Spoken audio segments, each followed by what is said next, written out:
Market voices में आज हमारे साथ पाइपर सरिता के फाउंडर और फंड मैनेजर अभय अग्रवाल जुड़ गए हैं। उनसे एक बात कर लेते हैं। अभय जी, गुड आफ्टरनून। आज शुरुआत करते हैं एक सेक्टर से जहां पर आज काफ़ी मोमेंटम है, सीमेंट। अल्ट्राटेक के नंबर्स आए, नंबर्स कोई बहुत ज़्यादा अच्छे नहीं थे, लेकिन फिर भी स्टॉक चल रहा है और पूरा सेक्टर एक्चुअली काफ़ी स्ट्रांग है।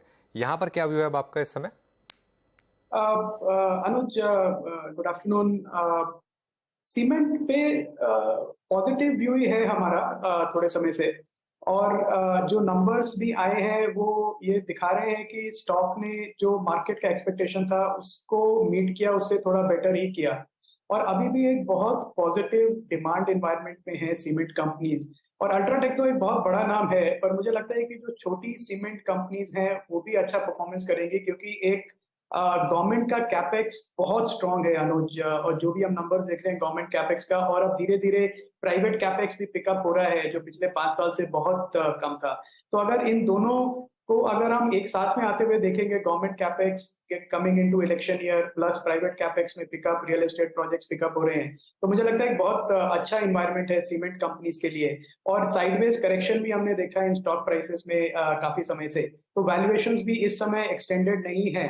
तो जो लोग आइडियाज ढूंढ रहे हैं लार्ज कैप्स में, उनको मुझे लगता है अच्छा मौका मिलेगा cement, large cap cement companies में एलोकेट करने का इस समय। सीमेंट में ऑफ कोर्स अल्ट्राटेक के नंबर्स के बाद ग्रासिम भी चल पड़ा और बाकी मिड कैप सीमेंट कंपनियों में तो तेजी है ही। बैंक्स में बड़ा असमंजस है कि किस तरह के नंबर्स आगे देखने को मिलेंगे। एचडीएफसी फेयर था, इंडसइंड बैंक के नंबर्स भी अच्छे रहे। यहाँ से आगे आप क्या एक्सपेक्ट कर रहे हैं रिजल्ट सीजन में इन बैंकिंग काउंटर्स में, और पोजिशनिंग क्या होनी चाहिए? Harshada, good afternoon. इसमें एक बड़ी इंटरेस्टिंग चीज हो रही है लेंडर्स के स्पेस में। मैं बैंकिंग और एनबीएफसी दोनों को मिला के बात करता हूँ।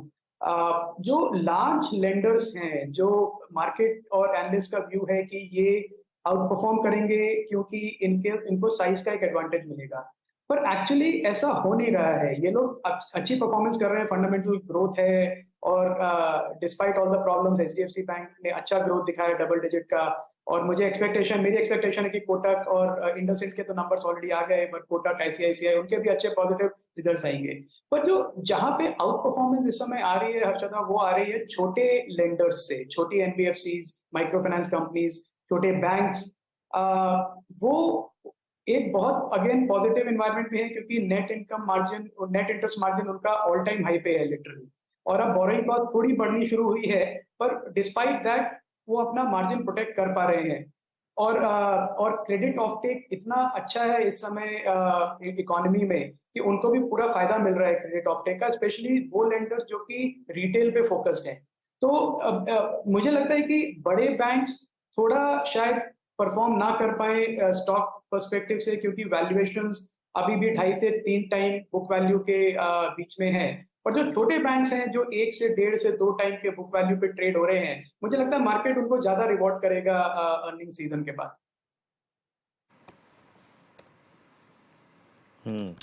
अभय जी नमस्कार, वीरेंद्र बोल रहा हूँ। इस वक्त टू व्हीलर स्पेस सबसे स्ट्रांग मोमेंटम है। Look at Hero MotoCorp, Bajaj auto के numbers at all time high, rural demand और जैसे नंबर्स रहे। और एक और चीज़, अगर आपने लास्ट 2 रिपोर्टेड मंथली फिगर्स में देखी हो कि एक्सपोर्ट मार्केट जो कि काफ़ी खराब था, तंग था, उस पर सूरत हाल थोड़े सुधरे हैं। आपका sir specially dedicated two wheeler portfolio में मतलब व्यू क्या है आपका इस वक्त? कैसे अप्रोच कर रहे हैं आप टीवीएस मोटर्स को, हीरो मोटो को और बजाज ऑटो को?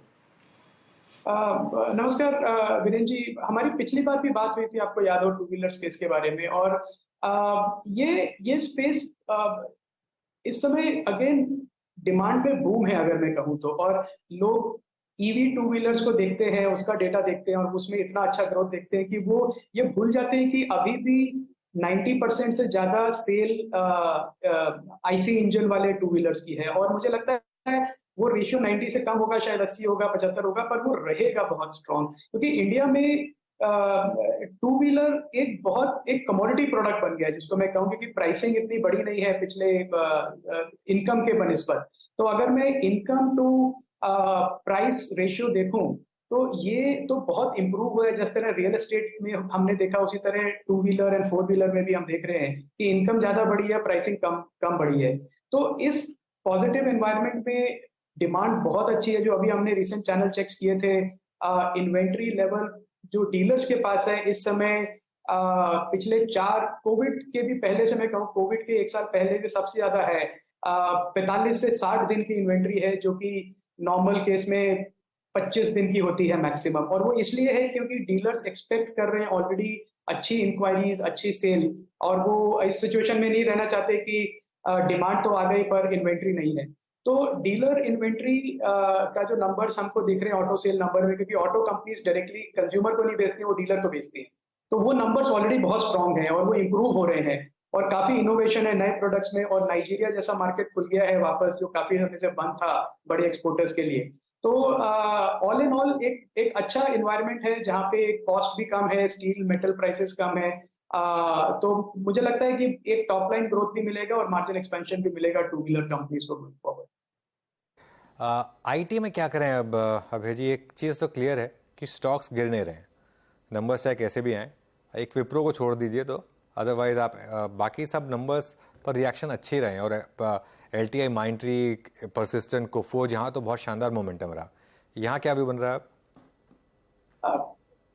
जी बिल्कुल, आपका सवाल बड़ा इंटरेस्टिंग है अनुज, की स्टॉक रिएक्ट क्यों नहीं कर रहे अगर अर्निंग्स और गाइडेंस अच्छी नहीं है। टीसीएस, इन्फोसिस दोनों हमने देखा और मतलब थोड़ा करेक्शन आया पर अगेन वो बॉटम हो गया। और अभी भी एलटीआई, माइंट्री के अच्छे नंबर्स आए, 5% स्टॉक ऊपर है।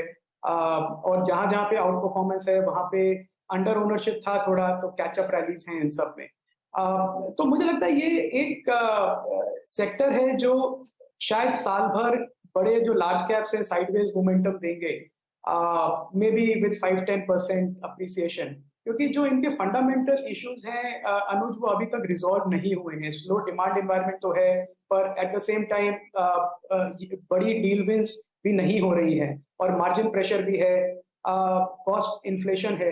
तो मुझे लगता है इन्वेस्टर्स इस सेक्टर को देख रहे हैं as an ultra defensive play, जो कि ये है, और एक नेचुरल हेज है रुपी डेप्रिसिएशन की। अगर ग्लोबल इंटरेस्ट रेट्स बढ़े तो इन कंपनीज को फायदा होगा, क्योंकि रुपी डिप्रिशिएट होगा और उसका इनका मार्जिन प्रोटेक्ट होगा।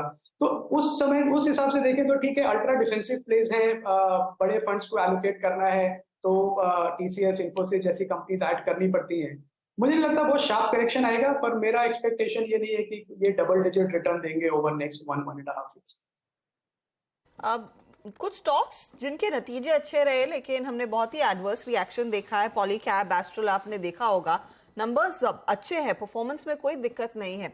तो क्या यहाँ पर अब थोड़ा सा सर्कुलर प्ले देखने को मिलेगा? अच्छे चल चुके हैं, मुनाफा वसूली होकर यहाँ पर करके दूसरे स्टॉक्स में पैसे लगेंगे, कैसे पढ़ा जाए इन मूव्स को? अब है हर्षदा, इसमें हम भी देख रहे हैं कि क्या हो रहा है कि पिछले अप्रैल से हम देखें मार्च तक market mid cap small cap का बहुत बुरा था, और वो पूरा पलट गया अप्रैल से। और अप्रैल से मैं देखूं तो mid cap small cap indexes भी ऑल टाइम हाई पे आ गए हैं, और उसके ऊपर अभी भी एक रैली जो है चल रही है। पर एट द सेम टाइम काफी फंड्स हैं जो हम देख रहे हैं जो एक प्रॉफिट बुकिंग भी कर रहे हैं इन स्टॉक्स में, जिसमें पिछले 6 महीने में 40 से 50% का रिटर्न मिला है, और मल्टीपल एक्सपेंशन हुआ है। तो आई डोंट थिंक ये एक कॉल है इन कंपनीज के फंडामेंटल ग्रोथ पे या फ्यूचर प्रोस्पेक्ट्स पे। एक प्रॉफिट बुकिंग आप कह सकते हैं इसको, कि रीडिप्लॉयमेंट है, हाई एक्सपेंसिव वैल्यूएशन वाले स्टॉक्स 30, 40, 50 टाइम पी मल्टीपल पे जो चल रहे हैं, वहां से एक मूवमेंट है कि वहां पे प्रॉफिट बुक करके और थोड़ा उन स्टॉक्स में डिप्लॉय किया जाए जो या सेगमेंट्स में डिप्लॉय किया जाए जो कि अगले 12 से 18 महीने में सिमिलर रिटर्न्स दें। अभय जी, बहुत बहुत शुक्रिया आज हमारे साथ जुड़ने के लिए और हमसे बात करने के लिए। तो ये हो गया एक मार्केट पर एक व्यू।